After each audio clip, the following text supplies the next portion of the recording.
What's going on, guys? Today I wanted to talk about Cole Anthony and how he's having a breakout season that nobody's talking about, as well as he's committed to the slam dunk contest, according to Shams Sharani. So shout out to him. But I want to hear your thoughts down below. Do you guys agree with me? Cole Anthony is having a breakout season, averaging 18 points a game, 6 rebounds, 6 assists per game. Okay, and that's way up from his last year's numbers of 13 points a game, 5 rebounds a game, and 4 assists a game in his rookie year. So I know he's on the Orlando Magic, but I want to hear you guys' thoughts. I mean, I'm an Orlando Magic fan, got a little Orlando Magic thing right there. And I just want to hear your guys' thoughts. What do you guys think of him and his future in the NBA potential-wise? Because I think it's interesting. Either way, Orlando Magic guard Cole Anthony is now committed to the slam dunk contest on All-Star Weekend next month. And it's awesome because, again, he's in his second NBA season. He's having a breakout year, averaging 18 points a game with 6 rebounds and 6 assists as well, like I previously mentioned. And I think it's significant because this is a nice opportunity for Anthony to get some notoriety around the league because he's certainly not getting attention being a member of the rebuilding Orlando Magic. So a lot of people probably nationally don't know how good Cole Anthony has been as the Orlando Magic are 10-40.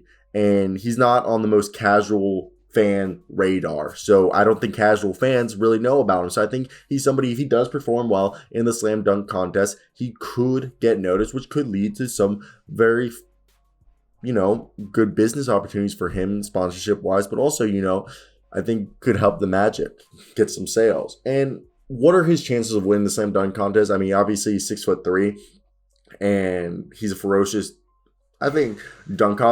ferocious dunker. He comes in as an underdog, so if he impresses, I think it's awesome. But I really want to talk about his development as a player and why it's just been so much fun to watch and his skill that he's just been getting better and better and better. I mean, it's just phenomenal to watch a kid that he goes out there and when he was drafted, people kept saying like, oh, he plays, and I was one of those people. He had some Russell Westbrook shot chucking tendencies in his game when he played at North Carolina, where I was like, if he doesn't ham it down, the inefficient shot chucking and the turnovers, I didn't think he was going to be a great basketball, like starting NBA point guard. And he's put all those doubts to bed.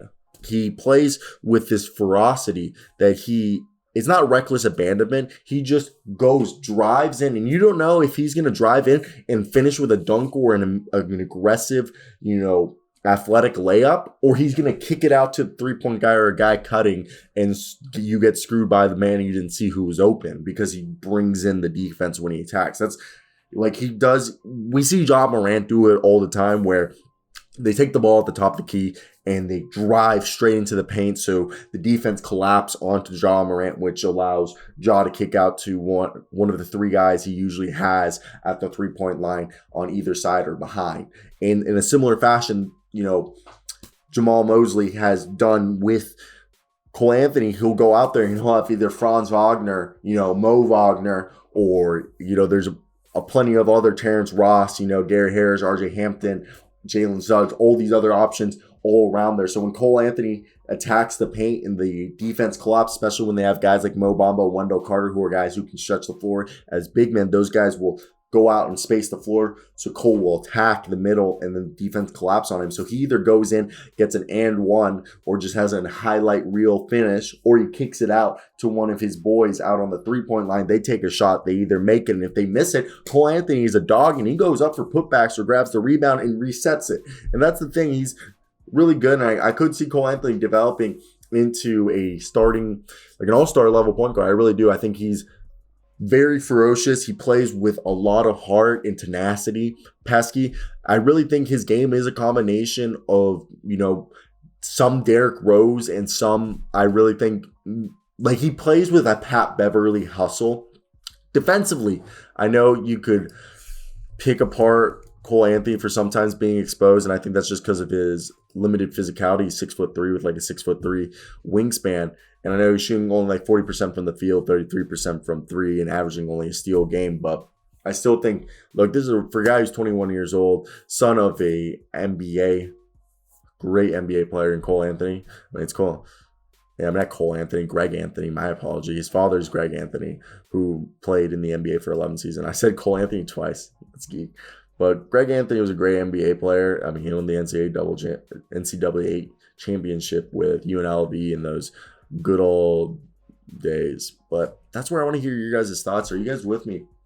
I really do enjoy Cole Anthony. I think also him being the son of an NBA player